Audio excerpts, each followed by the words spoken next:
नमस्कार, जय Hind. SRJ classes में मैं प्रवीण शर्मा आप सभी का बहुत बहुत स्वागत करता हूं। पिछली कक्षाओं में हमने देख लिया था कि अंग्रेज किस तरह से कर्नाटक युद्ध जीतते हैं, बंगाल को जीतते हैं और मैसूर को भी जीत जाते हैं। आज की कक्षा में हम चर्चा करेंगे कि किस प्रकार उस समय की सबसे बड़ी उभरती हुई शक्ति मराठाओं को अंग्रेज पराजित करते हैं। और इसी क्रम में 3 युद्ध होते हैं, प्रथम मराठा युद्ध, आंग्ल मराठा युद्ध, द्वितीय आंग्ल मराठा युद्ध और तृतीय आंग्ल मराठा युद्ध। तो इस कक्षा में हम चर्चा करेंगे कि मराठाओं और अंग्रेजों के भिड़ने के पीछे क्या पृष्ठभूमि रही, क्या भारत में ऐसी परिदृश्य बनी और क्या विश्व में ऐसी परिदृश्य बनी जिसके आधार पर अंग्रेजों ने मराठों पर अपना विजय स्थापित किया। इसके साथ साथ हम आज ही प्रथम जो आंग्ल मराठा युद्ध है उसको भी कंप्लीट पढ़ेंगे। ठीक है, तो चलिए कॉपी पेन साइड में रख के, जैसा कि मैं हमेशा करता हूं, आप साइड में रख दीजिए और एकदम बिंदास होकर कहानी सुनने के लिए बैठ जाइए। ठीक है, तो आज की कहानी को शुरू करने से पहले हमको उस टाइम में भारत का क्या सिनेरियो चल रहा है उसको जानना बहुत ज्यादा जरूरी है कि भाई किस जगह पे कौन राजा है, किस जगह पे कौन राजा है। इस चीज को हम जान लेंगे तब जाके तो आगे समझ पाएंगे, है ना। तो देखिए, बात हम कर रहे हैं यहां पर 1761 के आसपास की बात हो रही है। ठीक है, और ये 1761 के आसपास की बात हम कर रहे हैं और हमको जाना है कहां, 1775 तक। तो 61 इसलिए हमने बेस लाइन लिया है क्योंकि देखिए 61 में पानीपत का युद्ध होता है। अब पानीपत के युद्ध के बारे में हम आगे पढ़ेंगे। तो 61 से लेकर 75 तक हमको जाना है क्योंकि प्रथम आंग्ल मराठा युद्ध जो है वो 75 से 82 तक होता है। तो 61 से 75 तक क्या ऐसा परिदृश्य बना जिसका परिणाम था प्रथम आंग्ल मराठा युद्ध, ये हम देख रहे हैं। ठीक, टॉपिक क्लियर हुआ। अब चलिए देखिए, तो भारत की स्थिति उस समय कुछ ऐसी थी कि ये वाला जो एरिया है हमारा, ये यहां पर बैठे हुए हैं अंग्रेज और ये एरिया कौन सा है हमारा, बंगाल। ठीक है, बंगाल। वहीं बात करें यहां पर बंबई की, तो यहां पर भी बैठे हुए हैं अंग्रेज और उसके अलावा यहां पर है मद्रास। मद्रास यहां पर भी बैठे हुए हैं अंग्रेज। अंग्रेजों के ये 3 गढ़ बन चुके हैं, बंबई, मद्रास और बंगाल। ठीक है, अब बात करते हैं मराठाओं की। तो ये पूरा महाराष्ट्र वाला एरिया, ये है मराठे। मराठे बैठे हैं यहां पे। ठीक है, और यहीं इसे थोड़े से नीचे की बात करें हम, तो ये है मैसूर, हैदर अली वाला, पिछली कक्षा में जो हमने पढ़ा था। तो बात हम 61 की कर रहे हैं ना, और प्रथम आंग्ल मैसूर युद्ध जो था वो 1767 से 68 था, है ना। तो इस समय तो मैसूर राजवंश बिल्कुल है, यहां पर स्थापित है ना। ठीक है, तो अब देखते हैं, और इसके अलावा अगर हम देखें तो यही बंगाल के ही बाजू में ये है अवध और यहीं पर है ये हमारी दिल्ली। ठीक है, अब यहां पर इधर राजस्थान वगैरह में राजपूत वंश है, यहाँ पर सिख वंश है, जाट लोग हैं, तो वो हमारे काम का नहीं है। अभी अभी हमको हमारी कहानी के लिए इतनी जगहों की जरूरत पड़ेगी, बंगाल, अवध, दिल्ली, ये मद्रास, मैसूर, मराठे और मुंबई। साथ साथ देख लेते हैं, यहां पर एक और देख लेते हैं, ये है निजाम। ये क्या है, हैदराबाद। ठीक, यहां तक की बातें क्लियर।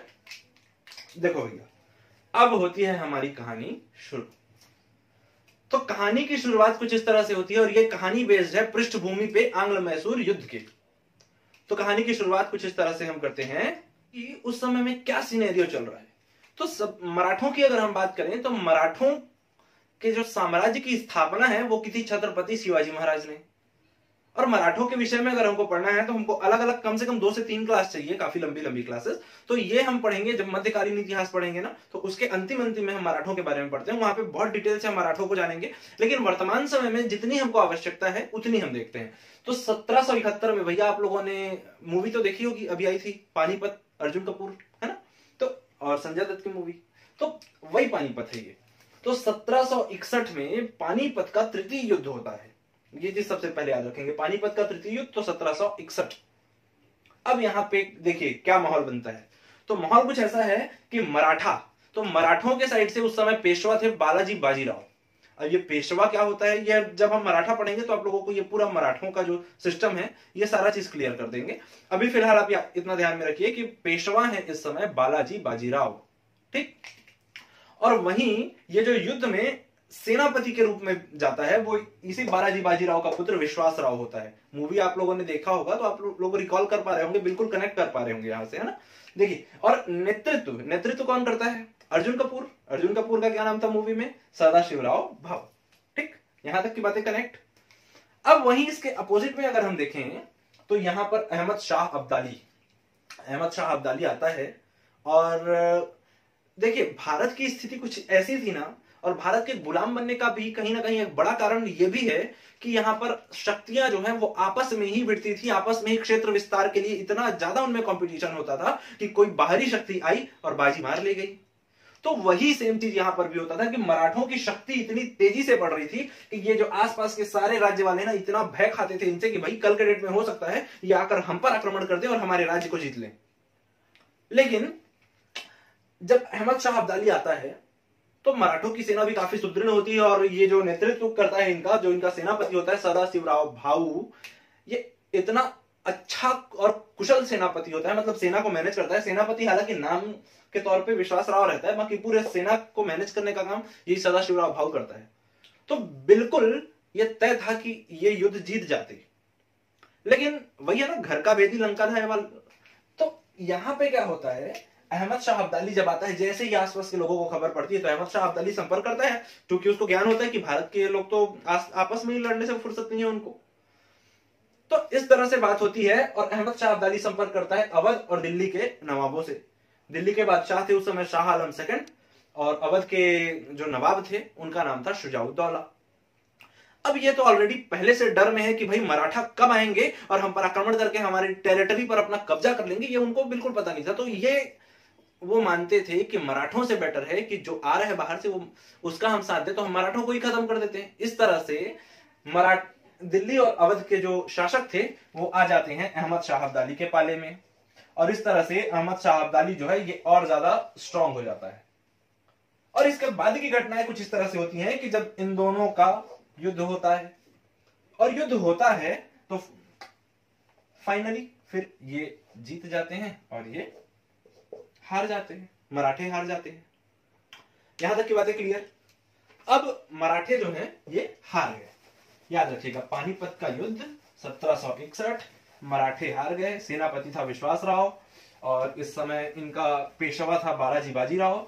सेना का नेतृत्व करता है सदाशिवराव भाऊ, और वहीं सेकंड पक्ष में होता है अहमद शाह अब्दाली, शुजाउद्दौला, और उसके साथ साथ शाह आलम द्वितीय। देखिए, अब इसी समय, इसी के कुछ टाइम बाद, 1761 की हम बात कर रहे थे ना, अब इसके कुछ टाइम बाद 1764 में हम जैसे ही आते हैं, हमने पढ़ा हुआ है बक्सर का युद्ध। तो बक्सर का युद्ध कहां होता है, बंगाल में। किसके किसके बीच, शाह आलम सेकंड, और यहां अवध का नवाब शुजाउद्दौला, और इधर से मीर कासिम, ये अंग्रेजों के साथ लड़ते हैं। तो यहां पे एक युद्ध की स्थिति ऑलरेडी बनी हुई है, ठीक। ये चीज ध्यान में रखिएगा 1764 में। और वहीं इधर मैसूर, तो आंग्ल मैसूर युद्ध कब होता है, तो प्रथम आंग्ल मैसूर युद्ध हमने पढ़ रखा है कि 1767 से 1769 के बीच होता है।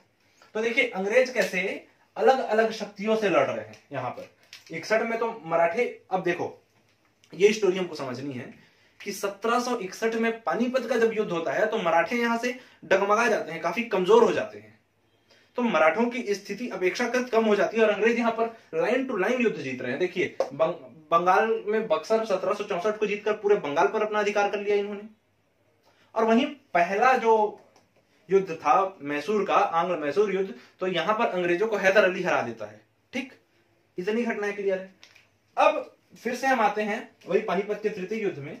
तो पानीपत के तृतीय युद्ध में जब मराठे हारते हैं तो उसकी खबर जब जाके उनके पेशवा को पता चलती है, बालाजी बाजीराव को, तो इतना गहरा सदमा लगता है उनको कि तुरंत वहीं पे राम नाम सत्य हो जाता है उनका।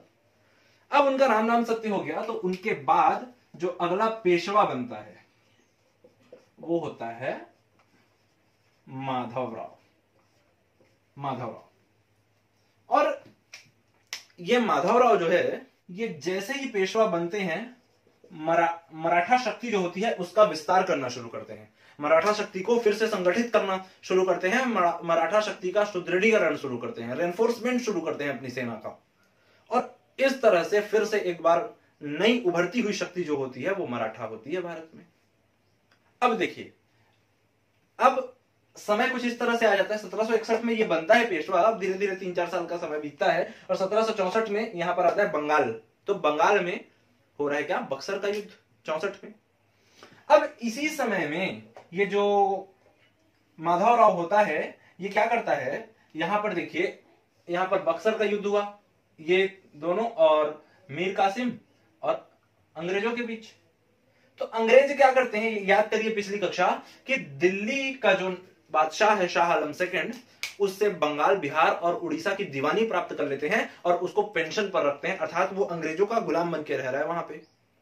अब वापस उसको स्वतंत्र रूप से स्थापित करने का काम, हालांकि देखिए इसने पानीपत के युद्ध में शाह आलम द्वितीय ने इसके अगेंस्ट में खड़ा था, लेकिन माधवराव क्या करता है, उसको वापस पुनः गद्दी पर उसको स्थापित करता है, पुनः स्थापित गद्दी पर। ठीक, इतनी बातें क्लियर हुई। देखिए ये थोड़ा सा ना कंफ्यूजिंग पोर्शन है, तो आप बहुत ज्यादा बारीकी से इसको जब समझेंगे ना तो ये चीजें समझ में आएंगी, है ना। तो बस इंटरेस्ट बना के रखिए, हिस्ट्री आपको चुटकियों में क्लियर होगी। और ये भी है कि एक बार क्लियर हो गई हिस्ट्री ना, उसके बाद कभी भी अगर आपका एग्जाम है, आप 10 दिन पहले भी एक बार पलट के जाते हैं तो आपसे सारे क्वेश्चंस लगेंगे, ये गारंटी है मेरी।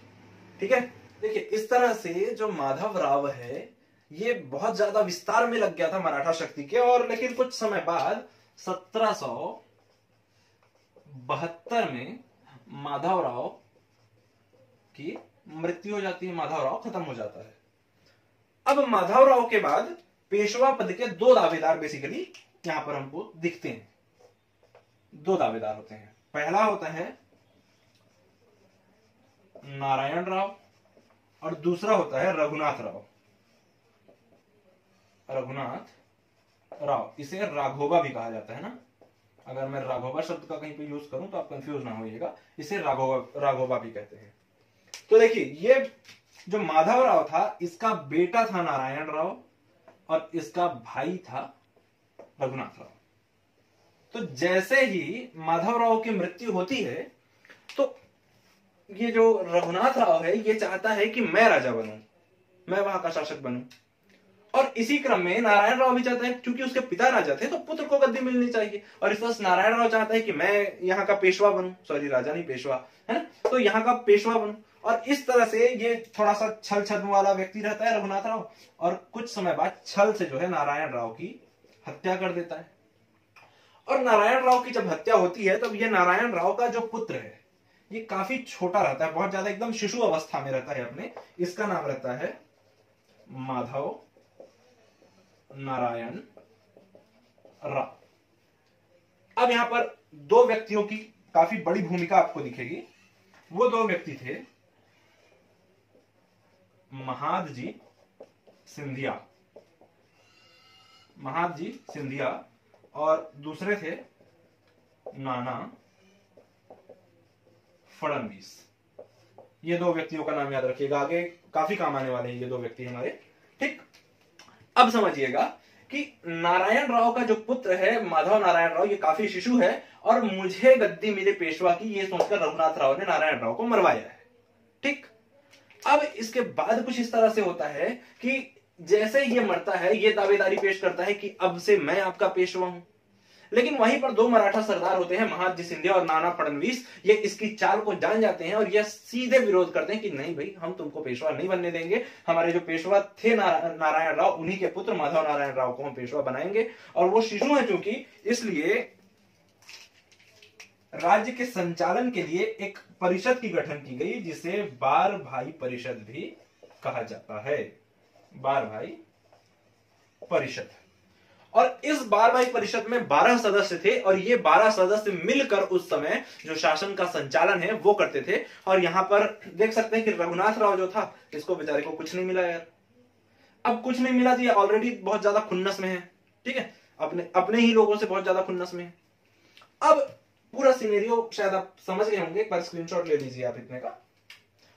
और ये पूरा सिनेरियो जो होता है ना, ये चेंज होता है प्रथम आंग्ल मराठा युद्ध के रूप में। तो देखिए अभी तक हम पढ़ रहे थे कि क्या एक बैकग्राउंड बनता है, क्या पृष्ठभूमि बनती है। तो प्रथम आंग्ल मराठा युद्ध की पृष्ठभूमि बनती है यही राघोबा या रघुनाथ राव का पेशवा न बनाया जाना, उसके स्थान पर माधव नारायण राव का पेशवा बनाया जाना। अब इसके आगे क्या खेल होता है, किस तरह से प्रथम आंग्ल मराठा युद्ध होता है, ये हम देखते हैं। तो अभी तक की ये पृष्ठभूमि थी संपूर्ण आंग्ल मराठा युद्ध की, ये शायद आप लोगों को क्लियर हो गई होगी, है ना। तो चलिए अब आगे हम आते हैं अपने मेन टॉपिक पे, जो कि है हमारा प्रथम आंग्ल मराठा युद्ध। तो प्रथम आंग्ल मराठा युद्ध के शुरुआत की बात करें तो देखिए यहां पर बंगाल, तब तक के हम अब कौन से ईयर में पहुंच चुके हैं, 1772 में उसकी मृत्यु हो गई। मतलब अल्टीमेटली हमारा जो टारगेट ईयर था 1775, यहां तक हम पहुंच चुके हैं। ठीक है, देखिए अब स्थिति क्या हो गई है। तो 1773 में आया था रेगुलेटिंग एक्ट, और इस रेगुलेटिंग एक्ट के तहत जितने भी जगह में अंग्रेज हैं, अंग्रेज बेसिकली 3 जगह में है, बंगाल, बंबई, मद्रास। तो बंगाल का जो गवर्नर था, इसको संपूर्ण भारत का गवर्नर जनरल बना दिया जाता है। इट मींस कि संपूर्ण भारत में जितने भी अंग्रेजों की प्रेसिडेंसी है वो बंगाल के गवर्नर के अंडर आएगी अब। ठीक, तो इसी तरह से यहां पर इस समय गवर्नर जनरल होता है वॉरेन हेस्टिंग्स, और बंबई और मद्रास यहां पर भी अंग्रेज होते हैं, लेकिन ये इसके अंडर में काम करते हैं। यहां पर इसके अलग अलग गवर्नर होते हैं, लेकिन वो अधीन होते हैं बंगाल के गवर्नर जनरल के। ये बात ध्यान में रखिएगा। ठीक, देखिए तो अब कहानी कुछ इस तरह से होती है। हमने पढ़ा कि राघोबा को किस तरह से इन लोगों ने क्या किया, पेशवा के पद से वंचित कर दिया। पेशवा का पद इसको नहीं दिया गया क्योंकि ये काफी सही व्यक्ति नहीं था पेशवा के पद के लिए, अगर सीधी बात करें। और बहरहाल यहां पर देखते हैं तो ये राघोबा जो होता है, राघोबा, यहां से बात करते हैं हम। राघोबा मतलब रघुनाथ राव की बात हो रही है ना। ये राघोबा क्या करता है, अब इसके दिमाग में तो चूंकि छल छद्म षड्यंत्र चलता रहता है, ये जाता है सीधे और जाके मिलता है बंबई में जो अंग्रेज बैठे हैं उनसे, और बंबई में जो अंग्रेज बैठे हैं उनसे मिलकर एक संधि करता है जिसे हम कहते हैं सूरत की संधि। ठीक, राघोबा जाकर बंबई में बैठे अंग्रेजों से मिलता है और मिलकर इनसे एक संधि करता है, सूरत की संधि। ये हुई थी 1775 में। अब ये अकेले जाता है ना, कोई मराठों की तरफ से नेतृत्व करते हुए ये नहीं जाता, ये अकेले जाता है और अकेले जाकर यहाँ बंबई में बैठे हुए जो गवर्नर हैं, अंग्रेज हैं, उनसे ये संधि करता है, सूरत की संधि। और इस संधि के तहत उनको कहता है कि एक काम कीजिए, आप मुझे पेशवा बनने में मदद कीजिए। देखिए मतलब किस तरह से मराठों का यहाँ पर इंटरनल मैटर चल रहा है, वहां पर ये आदमी पूरा, मतलब मराठों और अंग्रेजों के बीच जो युद्ध की स्थिति बनती है, कहीं ना कहीं उसका कारण ये अकेले एक आदमी होता है। ये जाता है अंग्रेजों के पास और कहता है कि भाई आप मेरी मदद कीजिए, किसमें, पेशवा बनने में। मतलब आप मुझे पेशवा का पद दे दीजिए, बना दीजिए, उनसे युद्ध करके उनको हरा के आप मुझे पेशवा का पद दिला दीजिए, और उसके बदले में मैं आपको सालसेट और बसीन ये 2 जगह जो हमारे अंडर में, जो मराठाओं के अंडर में, ये जो 2 जगह हैं, ये मैं आपको दे दूंगा दान में। और इसके अलावा गुजरात में जो सूरत है प्लस भड़ौच है, सूरत और भड़ौच है ना। तो ये सूरत और भड़ौच, यहां पर अंग्रेजों की फैक्ट्रियां तो ऑलरेडी एग्जिस्ट करती हैं। हमने पढ़ा था पिछली कक्षाओं में, जब अंग्रेजों का आगमन पड़ा था तो पढ़ा था कि इन 2 जगहों में तो अंग्रेजों की कंपनियां थी। तो ये वादा कर देता है अंग्रेजों से सूरत की संधि के माध्यम से कि इन दोनों जगहों पर आपको राजस्व वसूल करने का संपूर्ण अधिकार मैं दे दूंगा, अर्थात ये पूरी जगह ही आपकी है, यहाँ का जितना टैक्स आएगा वो आपके ही अकाउंट में जाएगा। ठीक, और इस तरह से ये सूरत की संधि राघोबा और बंबई के अंग्रेजों के बीच होती है।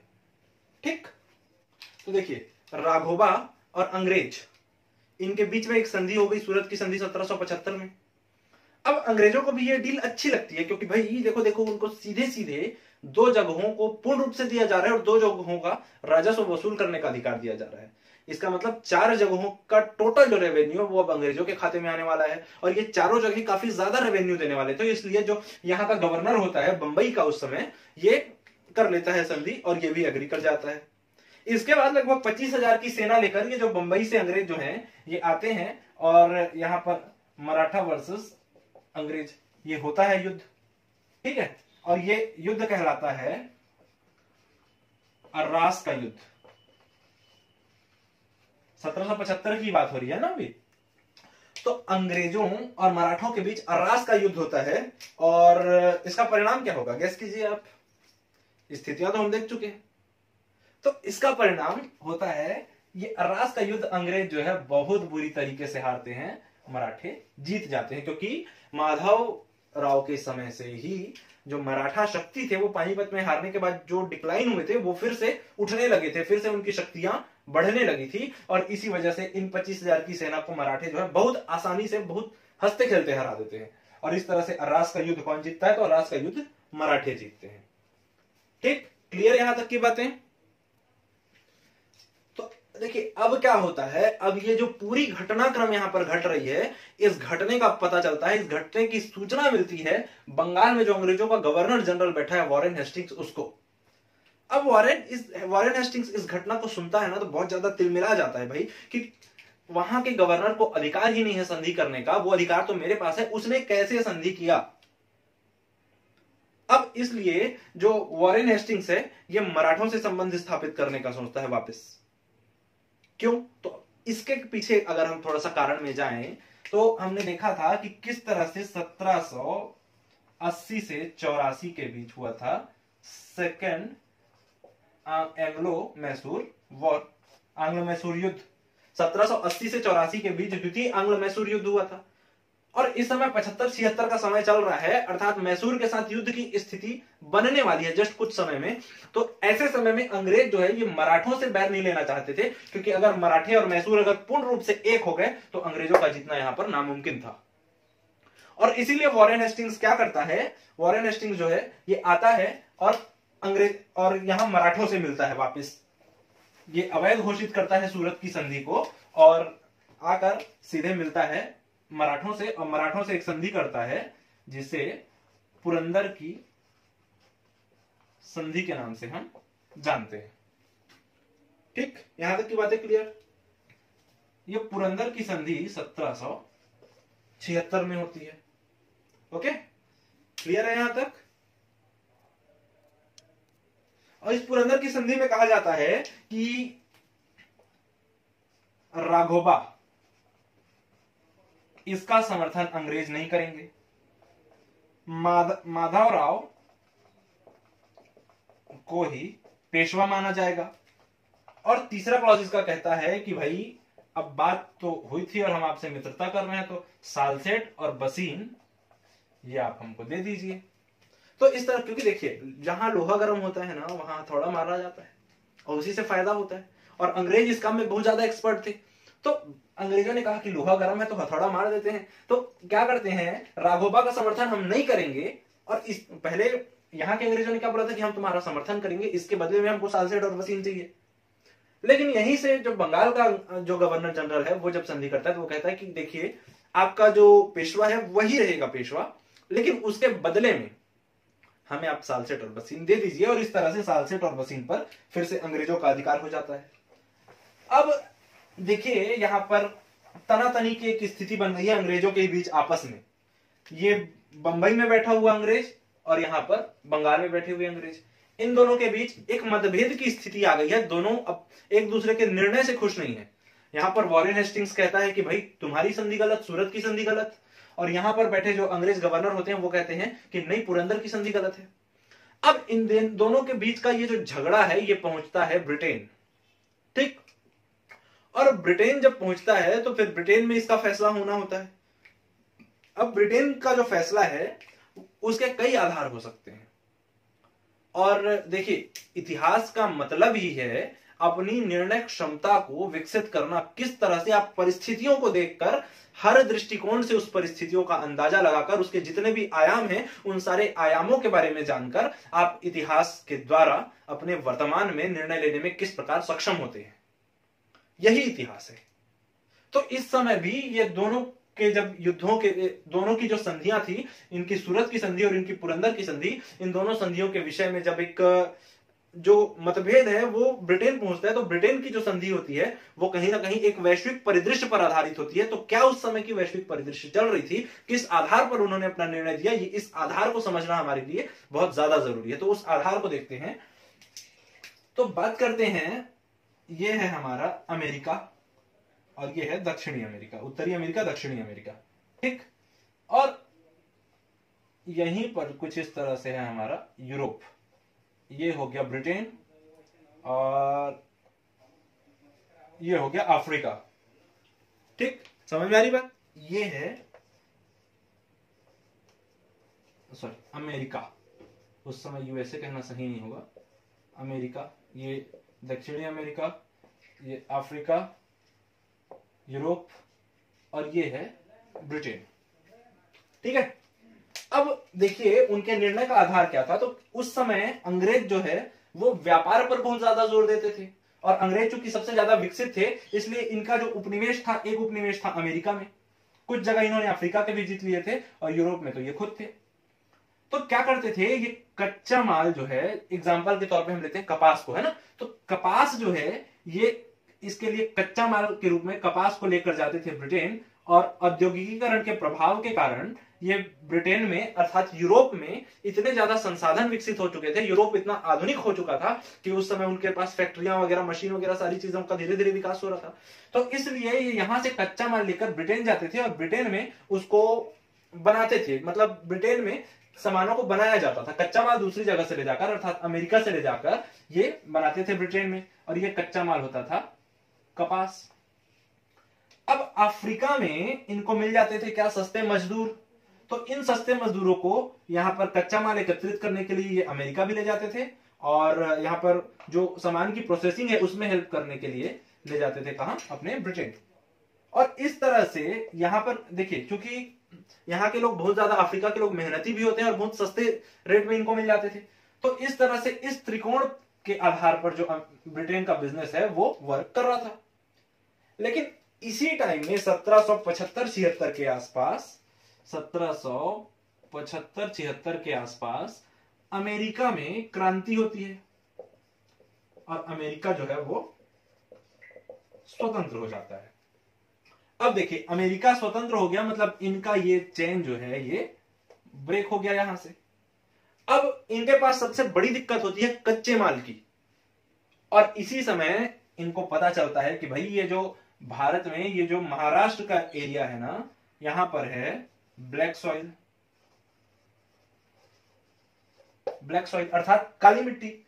और काली मिट्टी जो है ये कपास के खेती के लिए बहुत ज्यादा उपयोगी है, बहुत ज्यादा अच्छी होती है कपास की खेती जो है। और भारत में भी अभी हम वर्तमान में भी देखें तो महाराष्ट्र में काफी अच्छा कपास का उत्पादन होता है, महाराष्ट्र कर्नाटका वाले एरिया में, थोड़ा सा गुजरात का एरिया, तो ये वाला जो बेल्ट है ना, यहाँ पर कपास का उत्पादन काफी अच्छा होता है।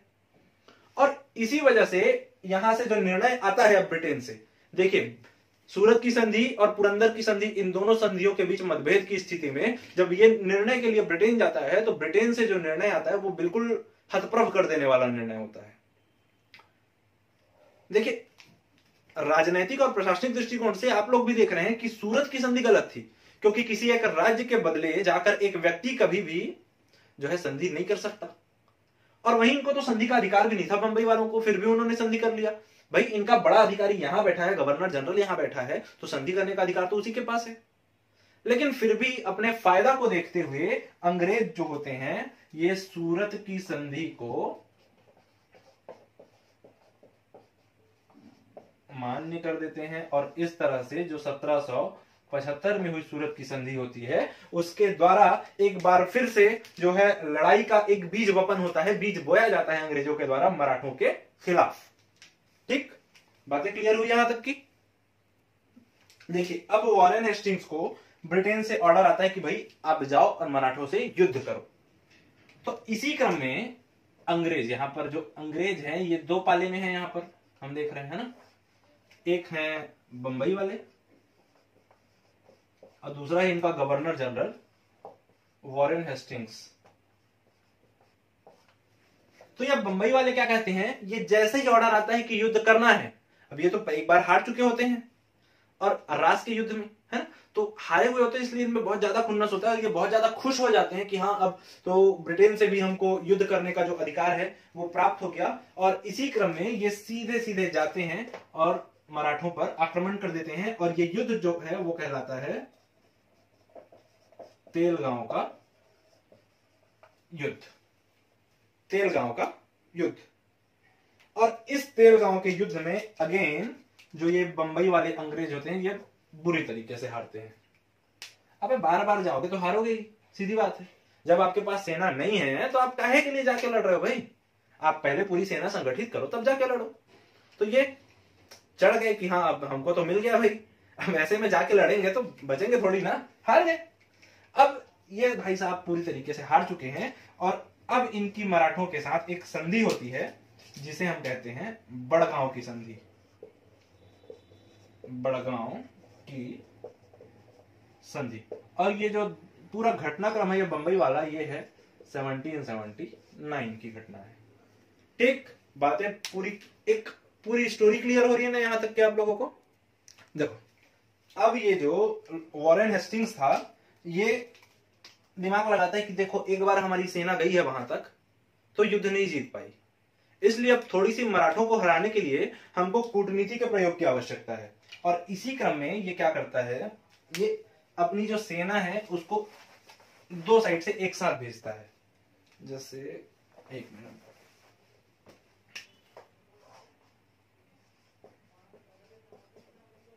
हेस्टिंग्स, वॉरेन हेस्टिंग्स है ना। अब ये जो है दो तरफ से अपनी सेना को भेजता है। अब ये दो तरफ कौन कौन से होते हैं, तो एक साइड होता है पूना और दूसरा होता है ग्वालियर। ग्वालियर अपनी आधी सेना को पूना की ओर से भेजता है और आधी सेना को ग्वालियर की ओर से भेजता है। और ये बात है 1780 की, इसके जस्ट अगले साल 1780 में इधर से आ रही है पूना से सेना और इधर से आ रही ग्वालियर से सेना। यहां पर बैठे हैं मराठे, ठीक। लेकिन मराठे फिर भी नहीं डरते, बोले आने दो, बताते हैं जैसे पहले 2 बार उनको हराए हैं वैसे ही हरा देंगे भैया। भाई फिर बात इस तरह से होती है ना कि ये ईयर आप देखिए 1780, तो आपको पिछली कक्षा को अगर आप थोड़ा सा रिकॉल कर पा रहे होंगे तो आपको याद आएगा कि 1780 से 84 के बीच एक और युद्ध हो रहा है अंग्रेजों का, जो कि हो रहा है आंग्ल मैसूर युद्ध। तो भाई इनसे भी लड़ लें तो कहां से जीतेंगे अंग्रेज?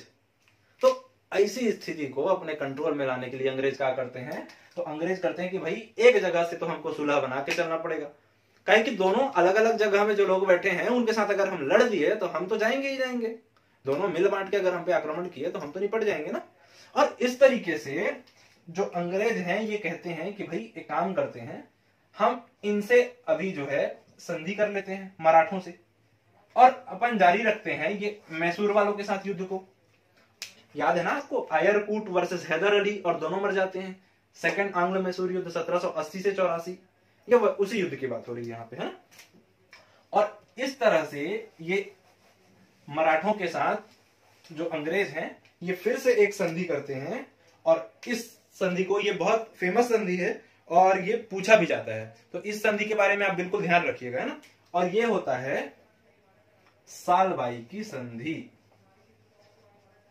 सालबाई की संधि, सालबाई की संधि। और इस सालबाई की संधि के तहत अंग्रेज कहते हैं कि काम करो भैया, ज्यादा लड़ो झगड़ो मत, हम जो आपके पेशवा हैं माधव राव सेकंड या माधव नारायण राव और राघोबा, हम आप दोनों को पेंशन देते हैं। अभी बाकी जो भी चीजें हैं वो देखेंगे बाद में, है। और इस तरह से इन दोनों को पेंशन पर रखा गया सालबाई की संधि से। और इस तरह से जो प्रथम आंग्ल मराठा युद्ध है 1775 से 1782, ये 1782 में होता है सालबाई की संधि, ठीक है, याद रखिएगा। और इस तरह से प्रथम आंग्ल मराठा युद्ध की समाप्ति होती है। अब जो द्वितीय और तृतीय आंग्ल मराठा युद्ध है वो क्यों होता है, किस तरह से होता है, जैसे हमने आज की घटना को एक समराइज वे में बहुत डीप में जाकर समझाया, उसी तरीके से अगली क्लास में हम द्वितीय और तृतीय आंग्ल मराठा युद्ध को साथ लेकर चलेंगे। आई होप इतनी सारी चीजें आपको एक प्रॉपर वे में क्लियर हो गई होंगी। अगर थोड़ा सा भी कहीं डाउट आता है तो आप वीडियो को एक बार फिर से देखिए, और फिर भी अगर डाउट रह जाता है तो आप बिल्कुल नीचे कमेंट बॉक्स में पूछ सकते हैं, आपको बिल्कुल उत्तर दिया जाएगा यहाँ से। तो इस क्लास में बस इतना ही। बहुत बहुत धन्यवाद। चैनल को लाइक कीजिए, शेयर कीजिए और बिल्कुल सब्सक्राइब तो कर ही लीजिए भाई, अगर पढ़ना चाह रहे हैं तो।